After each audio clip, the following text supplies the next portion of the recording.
Come back, Sam. Sam, you got to show people what's happening.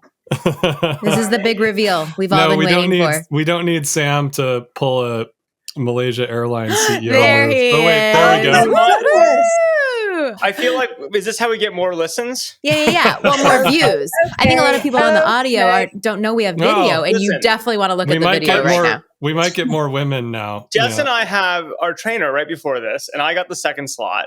And it was a very brutal workout. So I've showered, but I just now continue to sweat through my shower. I'll put a shirt on.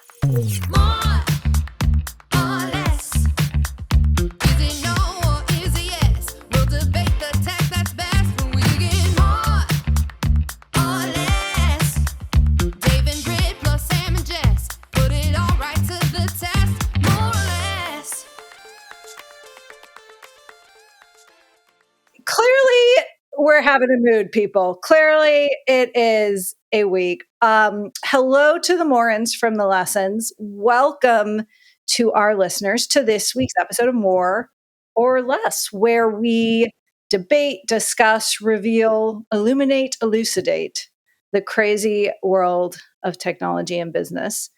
How's everyone doing? I got to do the check-ins. Where are we at? Dave, you first. Sam found a towel. Dave, that wasn't the question. I'm good. I don't know. I'm good. It's been an intense week. I was telling you guys before we started, I just got the news that Dr. Roland Griffiths from Johns Hopkins died.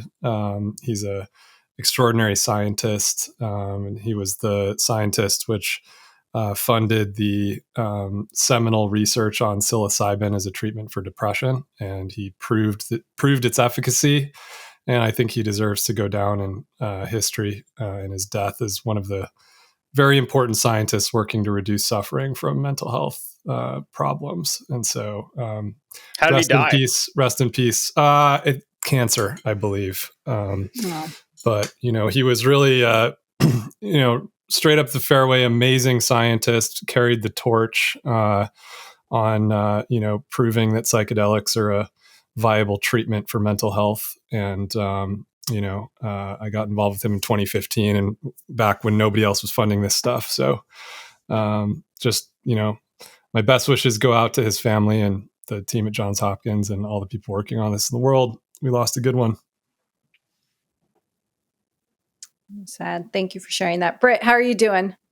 Where are you at? I'm a little bit, it's like conference season, it's AGM season. It's like the next 30 days are kind of like the big sprint until the holidays. And it feels like everyone's a little bit extra scheduled out right now. I thought you were going to say everyone's, I thought you were going to go with everyone feels a little extra after some of the. That too. Yeah, we can all be a little bit extra while we're scheduled out right now.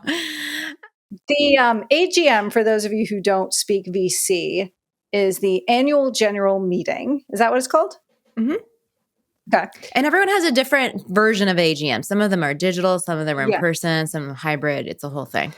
Mostly we just hear about how bad they are. They're so boring. So this is where the GPs, the venture funds that get the money from the LPs, the investor, kind of give them their update on where things are at. But have they become like this one-uppingness of cool? Like, no, that hasn't happened yet. Maybe it will. I do know they all went Zoom for a long time, and now they're back in person. So Sam actually has to travel to New York again. It's my one business trip a year. I think the thing that's kind of annoying, I mean, it's not annoying for LPs because they want to hear the latest and greatest. No, I think it's probably pretty annoying for LPs. Well, what I was going to say was I think it's kind of annoying for founders because usually a lot of founders get picked to come and present to the LPs at the AGM. And they're also in this mad dash to the end of the year and they're planning out their next year and the market is what it is right now. And so, I think it's always just trying to be conscious about founder time that you require as well. Yeah. Yeah, well, founders need their LPs or their investors right now. So it's the one time a year you kind of message the companies and you're like, hey, we're going to have to tell people what you do. Can you remind me what you do? And thus the truth is revealed about how investing works. And then they show up and they present a completely different company from the one you invested in. And now it's an AI company. Sometimes you're at your AGM and you're doing a fireside with a founder and you're like, wow, that's a really good idea. What a great business. I'm so glad I invested in this. You ever have the opposite? Ski park Probably. of money, Sam. Oh, yeah. Have you ever had a founder bomb, Sam? And you're just like, uh-oh. Absolutely. We're selling this off now into secondary. We play a game. We say we have 5 founders come, and one of them is not actually in the portfolio, and then we make the LPs guess at the end. Well, I do think that this is like creativity, Sam. I think Which the of these LPs people didn't we fund? 2 truths and a lie. Every other AGM is so edition. boring. You might as well have a trivia component. Why does everyone do them now? Unclear. Because someone did them once now. Some do them in January and February. Some do early in the year next year too. Yeah. It's just, you know what it is? It's like some people you kind of do it once a year. So like the A students do it in January to get it over with. And the D students, which is mostly venture capitalists, do it the last possible moment. I used to be asked to moderate panels at these things. I'm not asked anymore. Oh my God, don't do that. Yeah, instead you can moderate our podcast. Well, I always thought they were captive group subscription. So, they buy subscriptions. Should we move on to more important news? We should. Yes. Although you guys need to update where you're at. I'm pissed. I'm like, whoa. It's a heavy word. Okay, go. It's like I just did a very hard, bar over burpee workout, with deadlifts, and I'm pissed. Are you ever not pissed is the real question. No, I'm almost never pissed. You know that, Dave. I just play pissed on TV. Look, I think the big story is in the news like this the New York Times, someone needs to resign from the New York Times. Right. Like the disinformation story, which we've all talked about for a generation in terms of where the world is at and where technology is obviously going, is finally very practically and publicly coming home to roost. And, we should expect the internet to be fully untrustworthy as it is. We should expect all this stuff. But the only solution is to have trusted sources, right, that you can trust as kind of the value of kind of the net goes to zero. And the fact that the New York Times is so royally fuck up this situation with the hospital is just beyond the pale. Let's explain what happened to people, right? And actually, this is topic number 1, as usual. You get there ahead of me. But we want to talk about misinformation, what's happening following the continued tragedy in Israel and the attacks from Hamas. As expected. A terrorist organization. As expected, misinformation across social media has been a very important topic, one that we're seeing the platforms try to get ahead of, issuing lots of press releases with the 6 bullet points of what they're doing. Doesn't appear to be having, or at least solving the problem. And then what Sam is referring to is the New York Times and many other news outlets, but I think the Times one got a lot of visibility, prominently led their website with a headline saying that Israel had attacked a hospital, according to Hamas. And of course, as it now appears, and I'm not up to the very latest on this, but it appears that there's tremendous amount of evidence that the explosion was caused by Hamas misfiring a rocket. And so to have, and Sam, I'll turn over to you to make which was point. Actually confirmed. It was confirmed by Biden in his speech in Israel. That based on our American intelligence, that is the truth. My quick 2 cents. I mean, this has been the pattern in, I'm going to say the mainstream media. Look at me. But there's way too much emphasis on being first. There is not enough emphasis on being right. I also think the large publications, and I'm friends and colleagues and have learned from leaders of all the major news organizations, and they have spent the last year in a panic because there has not been a news story that is drawing viewers to them. And the story of these publications, as their ad dollars shrink and everything else, has been, where's the Trump bump? Where are these big global stories? Even the war in Ukraine in the US has not generated the level of interest, and they're all ailing. So now you have a pretty dangerous cocktail of a news organization that's trying to do the right thing, but is too competitive with themselves and the latest post on X, and is willing to jump the gun. And they're going gangbusters into this coverage, A, because it's important, but B, it's probably lighting their logs on fire. And I think it's incredibly dangerous. And Sam and others are right to call this out for the kind of information that we have been so concerned about infecting the social media platforms. And it's hugely problematic. Can I take a few steps further? One, I mean, the problem with the Times is they rush out a headline, which is deeply inflammatory to a global tinderbox, right? Deeply, with one source, which is a terrorist organization, right? And that gets broadcast everywhere because as a trust. Two, they run a picture below it as though it is the picture of a hospital, which is a picture of something completely unrelated, right? Yeah. Like that looks like a huge bomb attack because they don't have a picture of it. And so they're so desperate to get something out that they print something that is garbage, right?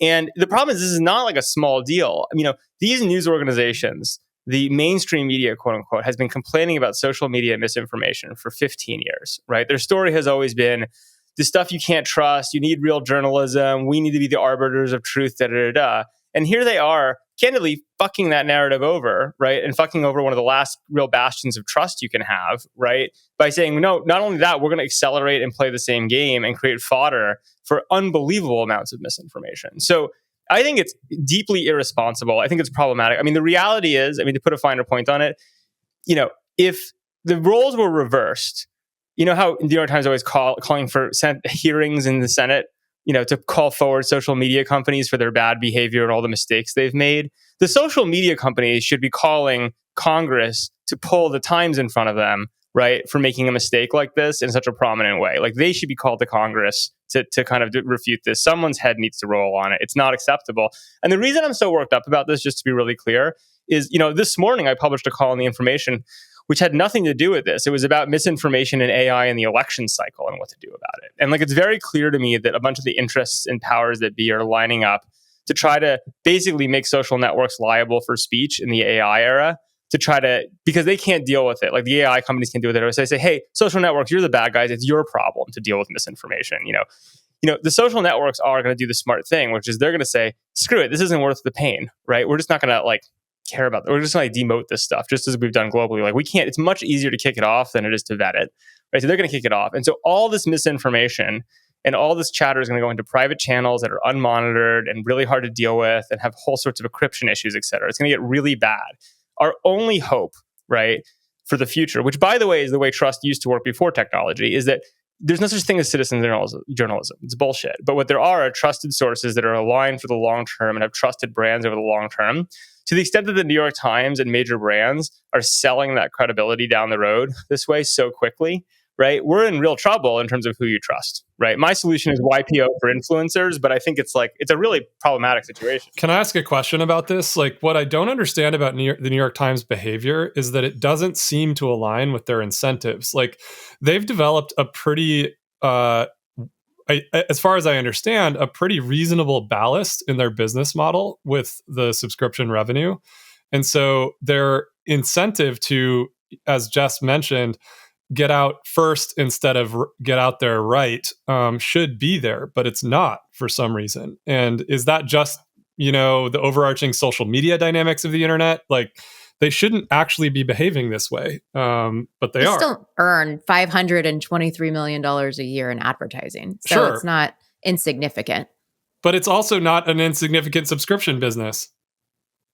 So they absolutely have a very significant subscription business, which is growing not off the news, but off crosswords and cooking and a bunch of other things. But I think, these news organizations are a lot of different people with a lot of different and sometimes competing objectives. And in most organizations, and I have no idea what happened in this case, but you have a kind of breaking news desk. And the Times has had a big initiative around what they call their live journalism, which is getting things out there faster for SEO and search and traffic. And that's been absolutely a priority amid the other priorities. And so, editors and reporters are judged by who gets the push alert out first. Is it the Washington Post? Is it the New York Times? Is it the Wall Street Journal?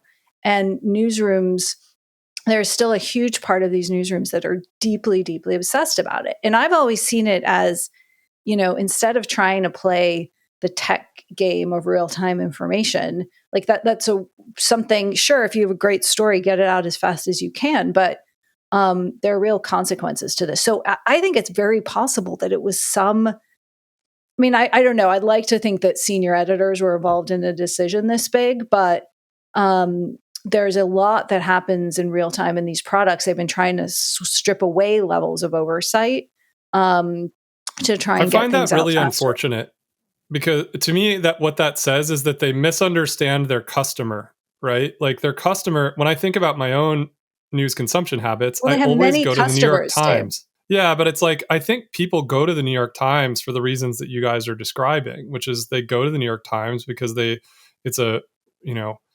century-old brand, which has had a literally quite literally was started in the shadow of yellow journalism, all the news that's fit to print. And here's a brand that's supposed to be the brand you turn to when exactly something like this is happening, to find out what the real story is. And that's why I go to the New York Times. I don't really care if they're first. I want them to be right. Guys, is this the contrarian bet that newspapers are going to come back? Because if you have a full day... Fax machines. You have to fact check. I'm digging that, Britt. I mean, I think I saw some tweets to that fact and agree with that being like, you talk about ye olden days were better, right? Like, I remember Jess existed in ye olden days. And I actually think the dynamics of you... Jess existed in ye olden days? I've been around for 40 years. Look, I think there was a... What were the ye olden days like, Jess? The olden days were me in our Harvard dorm senior year at 3 a.m. because the printing press broke and Jess was dealing with the Crimson's, run for the next morning. But to be fair, I was the editor of my school paper in high school, and I did the same thing. I'd run over to the printing press and tear it off the line if something was wrong. So exciting. And look, I think the dynamics of that are interesting, right? Because again, as a bystander, there's a few things that happen. Like one is there's incredible pressure to get things done because you have to actually meet deadlines that are real deadlines, right? And so I actually think that the pace of journalism and the seriousness and how you think about fact checking changes, because you can't just push another minute and push another minute and push another minute forever, right? And so I think that's interesting. I also think, you get some time to reflect. When this came out, the IDF, right, initially said, I believe their response was, and someone can correct me, wasn't, no, we didn't do it. It's, we're looking into it.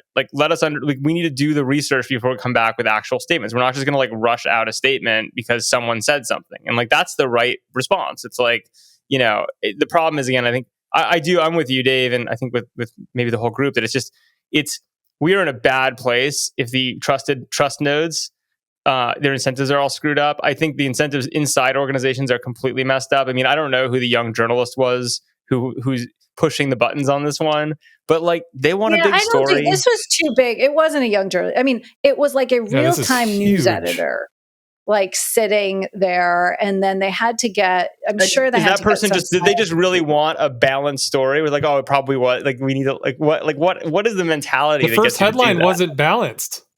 No, balanced in the overall picture. Oh, I see. For the Hamas loving, lefties at Harvard. They're thinking that by crediting it to Hamas says, they're covering their butts for whether or not it's right. And they're not thinking, to your point, Sam, of the significance of publishing that. On the flip side, and then Britt, we'll have your take on this, the Wall Street Journal, there's been some good reporting by Semaphore, great organization in which I'm an angel investor that is celebrating their 1-year anniversary. Nice disclosure. Well, there was more of a plug. Are we allowed to? You guys plug your companies all the time. We plug all guys. the time. Oh yeah, plug away all your shit. Portfolio companies. But Max at Semaphore had a very good piece about the division in the Wall Street Journal over publishing the ties of the Hamas attack to Iran. And you guys may remember that they were the first and really the only to have gone pretty far in connecting that Iran was behind the attack. And I think others have since said, they helped fund it or there were some ties, but the journal has gone much further. And Semaphore has a story that basically says the reporting from that came largely from sort of Middle East sources, not from Washington sources, and that the Washington Bureau was very sort of reticent and wanted to give the White House more time to respond. And Semaphore noted that there were no Washington bylines on the story, no names of Washington reporters on it, which again is a little bit inside baseball, but like usually you would see both. So it might be somewhat of a suggestion of sort of being, upset about that. And it's interesting, right? Because I think everyone here probably believes there's very strong evidence of the ties between Iran and Hamas. But, there are some journalists who feel like the Journal also rushed that out. I like this media decoding segment with Jess. Yes, media decoding with Jess. So anyway, but where does this leave us in terms of how we get our information? I'm just wondering, back to the incentives, if there's a new framework, like a quality score or something, that if you are a designated... Oh, I'm an investor in one of those companies too, actually. Oh, perfect. You want to plug NewsGuard. Great. Yeah. Okay, so if everyone used NewsGuard, I don't know what they do, but if they have Episode a quality 19 score, brought to you by NewsGuard. If this dinged the New York Times quality score and cut it in half, and that has some repercussions for their business, you can guarantee... this is in my fake world, Sam. You would guarantee that Meredith Levine, who's running that company, would be okay, we have to initiate a new framework for how we're publishing these headlines, breaking news stories. Oh, I'm sure there's going to be a lot of soul searching internally. But I agree with Sam. Our trust nodes are just fragmenting, and this has been the trend. We trust, Substack writers and individual publications and our friends, in addition to in some cases, more legacy publications. And I think that's been eroding, and people like Trump had pounced on that to try and remove the credibility of these places more. I think I still think legacy publications have a tremendous amount of credibility, but it's fragile and they can lose it very quickly. And can I call out to a very important distinction, I think, between types of trust? So this has happened many times before in history, as I frequently like to point out. The great book, The Invention of News, I highly recommend it. It kind of goes through 1,000 years of the news industry and what happens. This happens over and over and over. Trust erodes, The general answer has always been, plug the information, that in times when trust gets eroded in the public, places for news, that the elites all retreat to very expensive newsletters. The princes of the realm need trusted sources, and they say, we can't deal with this bullshit in the public. It's Italian newsletters that get sent to all the princes in Europe or whatever, and they're super expensive, but super high trust about all the inner dealings of different. That is happening. That will happen. That's fine. There's a problem in our society, especially because we're democracies, that is on top of that, which is not only important, right, that the elites know what reality is if you're trading stocks or trying to do business deals or something, but it's also in some cases extremely important that the world be on the same narrative of right and wrong and what reality is, right? And that's the harder one for me, is the how do you know what's true in the world, in specific situations personally, true from that's hard but solvable. It's the coordination at scale. And I think the honest answer, I wrote a column on this, plug the information, you can read it, but is it's not going to be some technological solution. Sure, cryptography, plays a role in making sure the person who's speaking is the person who spoke. But that's, there's not going to be anti-AI detectors that work. It's a war of attrition. But it will be, and it has to be, a bunch of super influential voices. And I do mean literally people like Katy Perry and The Rock, right? Building some sort of trust where they have the most distribution and the most trust in their networks, and they need to get on the same page, right? And so I kind of think it's going to be, there have to be mass influencers, and there has to be a community of them if we care about the types of things where you need everyone to understand the same truth versus just what is real. Don't want to touch this. It took Taylor Swift. Here we go. I was just going to say, or do we need Taylor and Travis to be on the same page? Let's be real. I have changed my view on Taylor and Travis, guys. Just going to say, they're actually in a relationship. Yeah, do I get to say I told you so? Post hand holding. Talk to me in 6 months, I saw everybody. Some chemistry, guys. Of course, she's the best actress in the world. Yeah, no, please. This is relative. But Sam, I'm sorry, but the news network brought to you by The Rock is not the future of news. Also, and those people can get paid so much money to change their mind. He starts Instagramming about war in Israel, and his gazillion followers are going to head for the exits. I think Sam has a really strong point here. I was actually working on the show notes last week and reading and listening through the YPO point that Sam made last week. And I think it's worth touching on it again, because in flight of the podcast last week, I don't know that I fully understood it until I read through it the second time.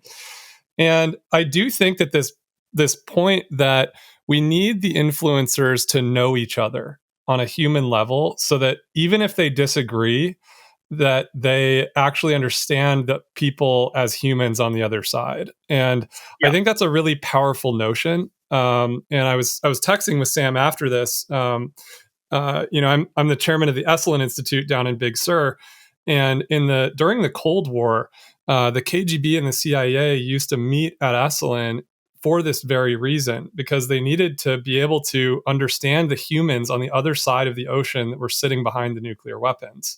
Because to understand the actual humanity, that these people are humans, even though you disagree, like this is something that I think in a world like the one Sam's describing, which is very real, where we all have different truths now in this modern internet, and we all see a different version of the truth, but we are also just humans. We have human needs and we have families, we have all this normal stuff that we're dealing with every day. And I do think there's this really interesting point to be made here, that getting the biggest influencers in the world in a room or into some kind of thing like this, where they can know each other on a human level, even if they disagree ideologically, culturally, politically, does feel like a pretty important thing. Yeah, and I think thanks, Dave, for saying that. And I mean, that's a really good articulation of what I'm pushing on is like, and I'll tell you the interesting part is like, I think there's opportunities for that, and we can kind of build organizations, and like that could be real in a lot of cases. I think that there's an interesting counter argument though, right? Which is, if you think about, I think the two scariest situations in the world, right? One is the military issues with China, where they refuse to pick up the phone. There is no red phone, right? This is like not good. Documented thing. It's like you need them to talk, because if we literally can't talk, then there's absolutely no chance. Like we're in a really. The other is obviously the terrorist organization Hamas, right? Where it's like you want, like, most reasonable people want a two-state solution. It's hard, it's complicated. At least there can be a dialogue. But when your starting position is death to all of the people on the other side, like there's just no place to do that, right? So I think in the places we can do that, it's so critical. And the state of trying to resolve the situation was around creating more connections between the Israelis and the Palestinians living in Gaza and the West Bank, right? And I mean, that did not get us very far. So I don't know. I don't think influencer diplomacy. Guys, I don't think, I'm sorry, I'm like anti-influencers being our news beacon. Well, I don't think we're talking about them being news makers. What? It's more that they are carrying information at very large scale on a global basis. They influence Who's telling opinion. them what's right? Well, that's what we're talking about. Well, this is my suggestion. My question for the YPO of influencers is not like the idea that The Rock is on the scene, like breaking news, but it is like when the New York Times publishes something asinine, right? The message go out to the influencers. You have a real dialogue, being like, "Hey guys, like this is like, let's tell everyone that listens to us that this is probably fake, right? Because we don't know where it's coming from, or like to be careful, or verify, or take a beat, or verify, but whatever, to take a beat, right? And like have some, because they have the most distribution and trust, whether you like it or not. And I think if you can you're not saying like right or wrong, they're going to disagree on all sorts of things, but at least if there can be a culture of, like, to Dave's point, knowing each other, communicating, taking a beat, get Oprah and The Rock doing their thing together, like whatever, like that's kind of, I think, better. That's like, I don't know. The influencers are also driven by ad dollars. And so like, they're not going to want to speak out on a bunch of things. They're the scrappiest entrepreneurs out there. I just don't see this happening. I get that they have the most distribution, but like think about it like the billionaires giving pledge for influencers, like some cool club. They're like, oh, you're a big enough influencer to be invited to YPO for influencers. Stop shooting your mouth off online about ridiculous fake news. Do you just want to be invited to YPO for influencers? No, I would never be invited. This is your secret way to be BFF with The Rock. YPO for influencers. The only way I would ever be invited to that is by organizing it. I know. That's what I'm saying. This is your ploy. I kind of feel like you're using us to organize this right. thing. We know about your creator investing stuff. This is actually like a venture trick of yours. 5% of every single one of these exactly. creators. This is just like Y Combinator. Yeah. Now I see the real truth. But also, I mean, I think the point, though, obviously, the point that we are all human and common human decency and humanity should help solve the world's problems is a compelling one. It does not feel like we live in a world where that is a solution I want to bank on. Like, there are just people who are radicalized in every dimension. I just think the reality is that is the solution. Look, I think that is the solution in the civilized world. And I can't believe I'm saying this in 2023, but I think we're faced these days with things we literally can call not civilization, right? And I think we've had the luxury for a long time of not talking about civilization versus not civilization. It's always been different civilizations, and let's value all the different voices of different civilizations. That's a great point. No, actually, it turns out there are still pockets of not civilization in the world, and you cannot negotiate with not civilization. You can't have a dialogue with not civilization. We're experiencing I just don't know if it's working in the civilized world. The digital world is only like 15 years old for most people. And so, of course, we're like figuring this shit out, just like the early settlers did, you know, when there were no laws anywhere and like everything was just chaos and crazy. I mean, like, look, here's an example. Like, did you guys listen to the Jared Kushner interview? No, not yet. It's on my list. It's good. I did. I'm the only one. You did not listen to it. I skimmed it. Well, I listened to it. Okay, just give us the TLDR. Skim a podcast. No, give us the TLDR. Yeah, I think it was a very interesting conversation between Jared and Lex Friedman about it was actually, they had taped an episode before the attacks, then they retaped a top to it ahead of the attacks. And, you know, it paints a picture of just like incredible complexity. And Jared is obviously quite optimistic about the progress he was making under the Trump administration to bring peace to the Middle East. And there were, you know, without being an expert on this, there were very concrete things that happened. And his point of view is that the Biden administration didn't build on those things, in part because they were focused on COVID and China. And that was part of what left us in this situation. And he says, he goes out of his way to say this attack would not have happened under President Trump. But he also says that the U.S. response now of really supporting Israel and being very strong is kind of the right one. But it's a good, I recommend it. I mean, you know, Lex is number 1 in podcasting and business, and we're 10, so I hesitate. But it's okay giving him a few extra viewers because, you know. Yeah. It's Respect a different to Lex. Yeah. Maybe you'll kick us a few million back the other way. Yeah, kick us back. We'll kick you a percentage of ours. You kick us the same percentage of yours. No,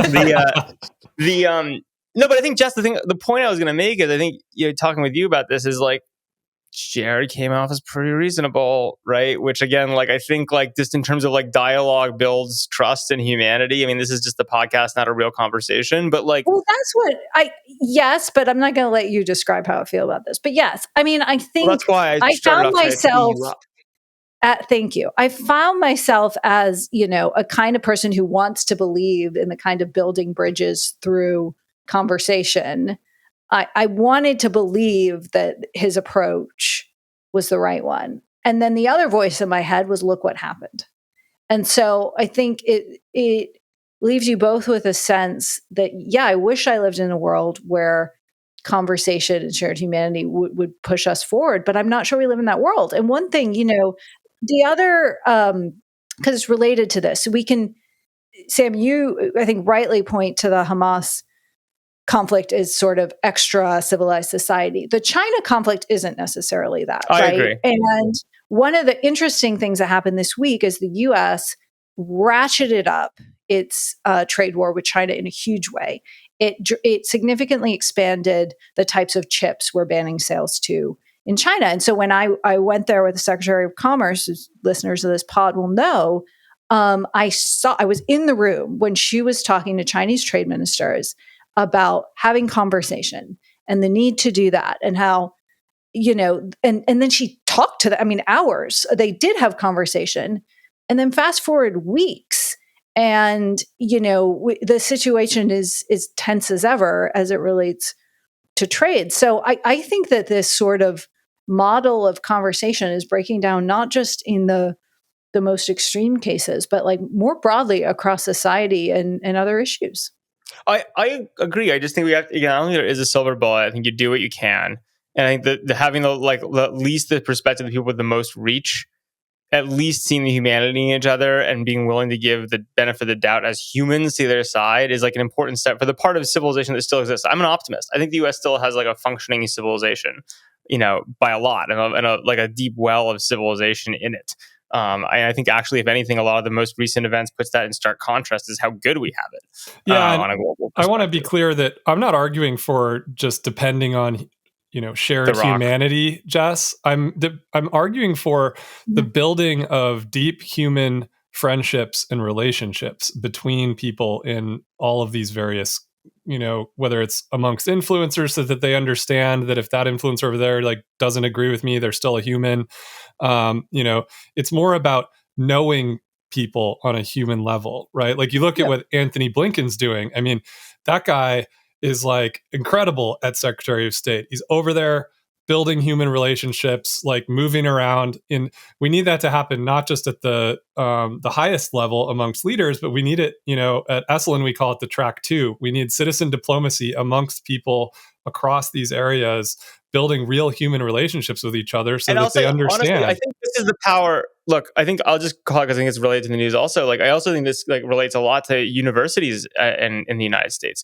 This was the role of Harvard. Like, Harvard is not a dramatically better school than most other schools, but like candidly, they selected for, and the whole historically saying we want to train the world's next generation of leaders and get them to all know each other as 18-year-olds for 4 years. That was unbelievably effective. Yeah. That is, I actually think, incredibly valuable function for the university. Now, the problem is they seem to have been admitting people on interesting criteria recently and ended up with some pretty interesting students, but like with some interesting politics. But, the reality is like that fundamental function of like the university system in the United States of building bridges nationally and globally, I think was unbelievably important. And it's going to be interesting to see what happens to it. Or what institutions need to be built to make up for it. Do you guys think that because of the potential of VR and AR and this idea that maybe we'll have holograms of ourselves and all of that, I'm not saying that this is better than human connection, but if it's the secondary means to connect and it's better than text on the internet, like as a global society, we will have net better human relationships. Speaking of which, when do we get to become avatars, meta avatars? Okay, that's not the question, Dave. Yeah. I wouldn't hold your breath, Dave.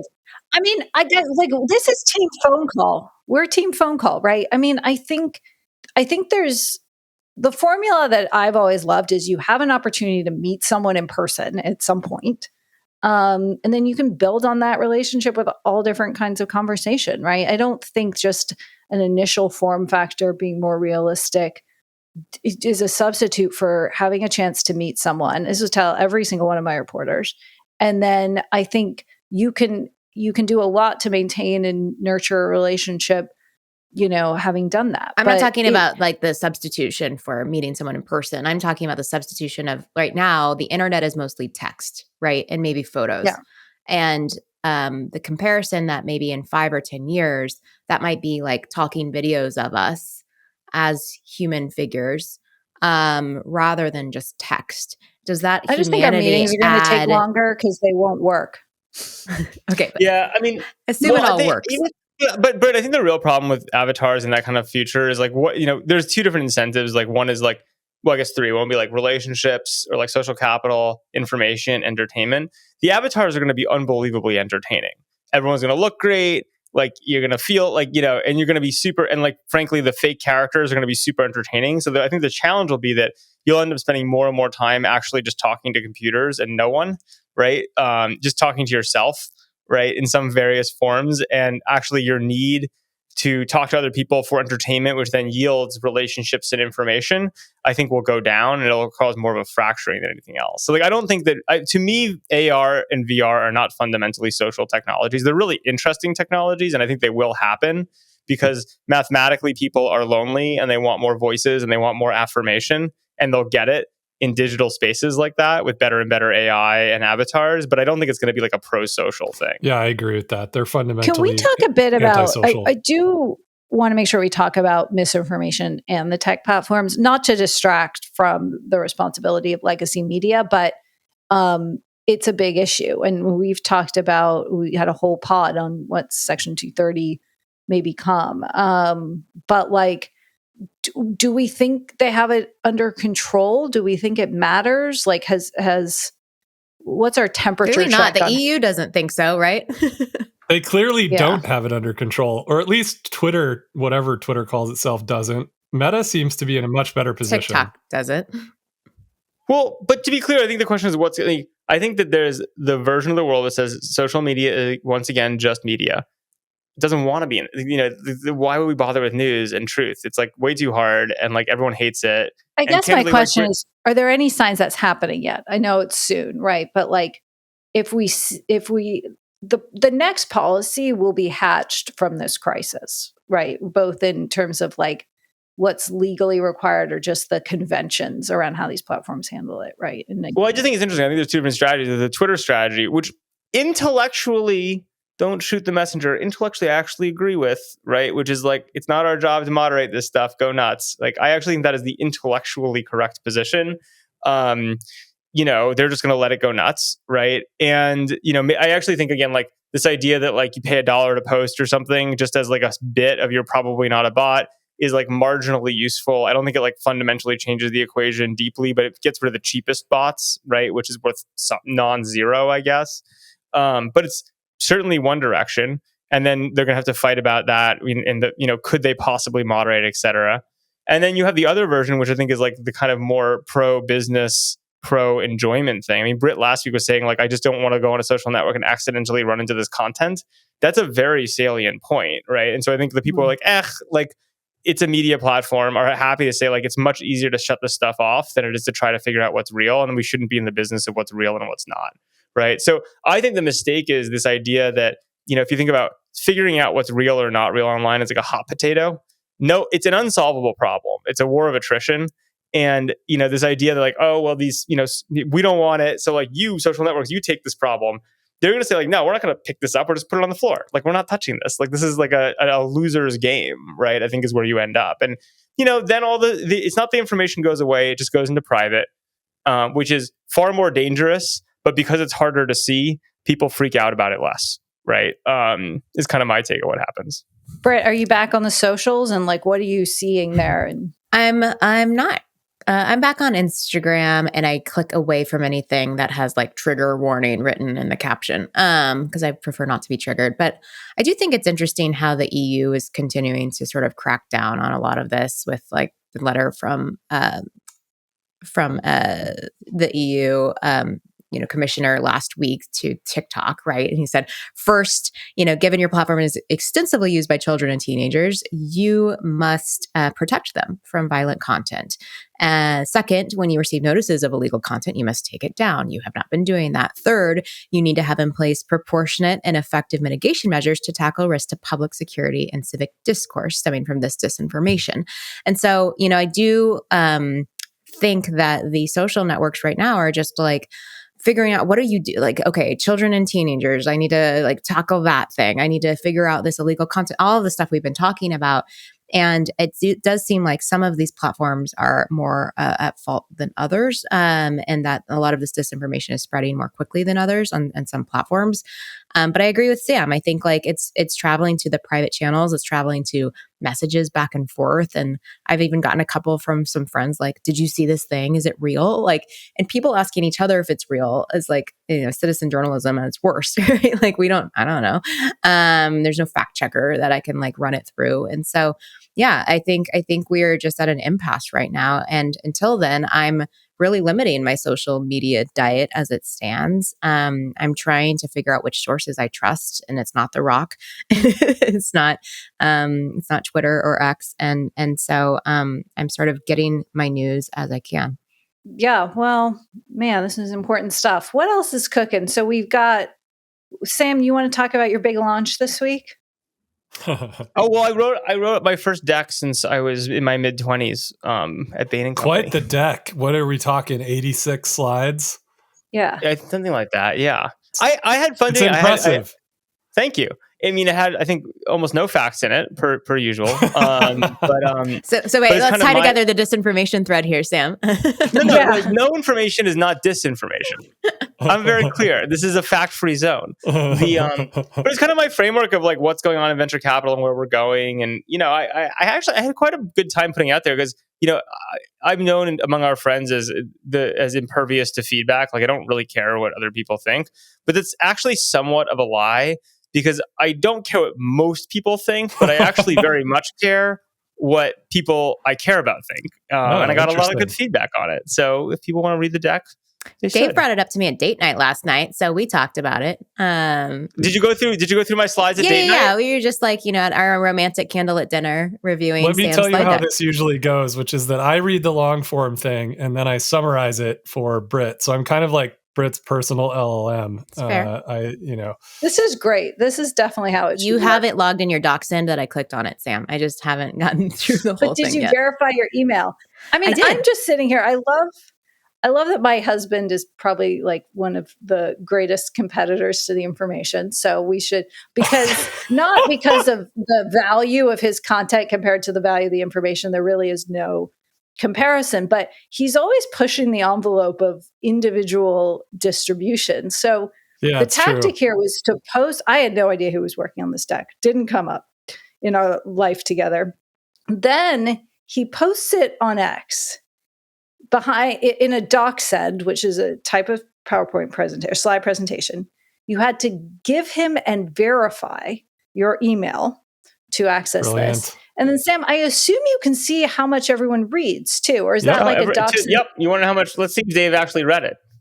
Yeah. No, he's going to check. Absolutely did. So I can, if you want to get into it, I can get into exactly what feedback I would have on it, Sam. You should. Yeah, for sure. No, it's great. 5,000 people have given me their email address to read my deck on venture capital. Can you convert? What percent can you convert to like a $100 a month Substack? Well, I'm going to convert them to a $300 a month information subscription. I already ran the data set. A lot of them are. We already ran. I had to know how many were subscribers. You guys, what about more or less subscribers? Come on. Well, obviously, I'm also going to message them all tomorrow about the podcast drop. Yeah, what the fuck? It's all a big circle. Of course, I'm going to message them about more or less. And then we're going to plug the information, and it just goes in a little circle. Okay. Sam, I have two. I'm going to take over now.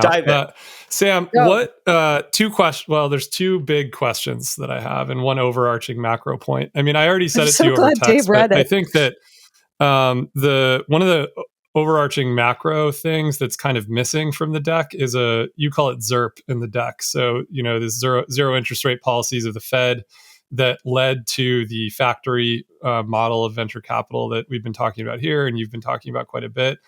I don't think people actually really understand the connection between the two. I think if you're a deep economics thinker, you might, but I think that a lot of people aren't really that versed in how to think about that interface. That's like one question. My second area of feedback is, do you really think that the A through D phase is just over, that the factory line is literally stopped? Because a lot of the logic of the rest of the deck depends upon that being true. Yes. I find it, I think that you make a compelling case in a bunch of different areas around, if that's true, then here's how to think of, a framework for seed investing. And I think a lot of it's valid. But I think a lot of listeners out there are probably going like, well, what am I going to do with my job? And do you really think that this ecosystem in Silicon Valley is just completely clogged up for 10 years? So that's the second question. And then the third question is, I'm just going to push back kind of hard on your AI perspective, which is, I think that there will be, you frame it and you have on this pod and in your deck that AI is a killing field for seed investing, and that it's there will be. You do make a point that there will be some money made, that it's quite random where it will happen, and so it might be impossible to invest in. I think I'm just going to push back hard on that. I think there are ways to build AI startups, and I think there are ways potentially to even build AI startups and sell them to the not just the big five, but to many of the other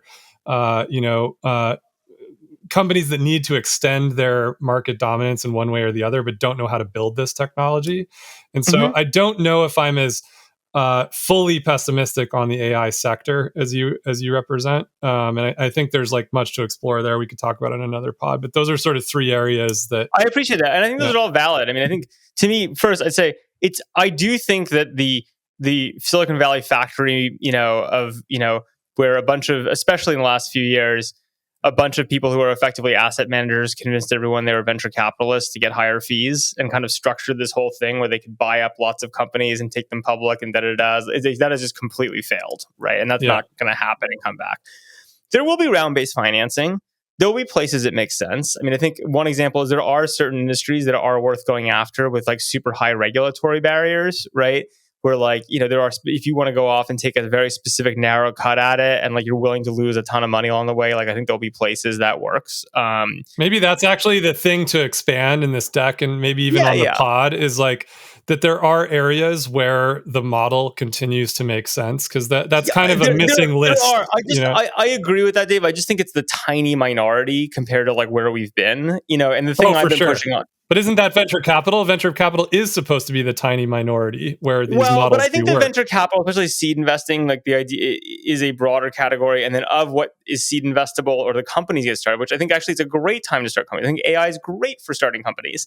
But then if you have 1,000 companies and of that 1,000, 100 of them make sense for seed financing, right, to get going, then maybe there's 5 that makes sense for multiple rounds of capital, right? Yeah, I guess like think about it. The reason I'm pushing on this is I don't want to send the message out there that we are, I've actually gotten some feedback from listeners that say, gee, you guys really think AI sucks. And like, if you hope to invest in it at all, you better clarify your position. This is a more or less dividing line.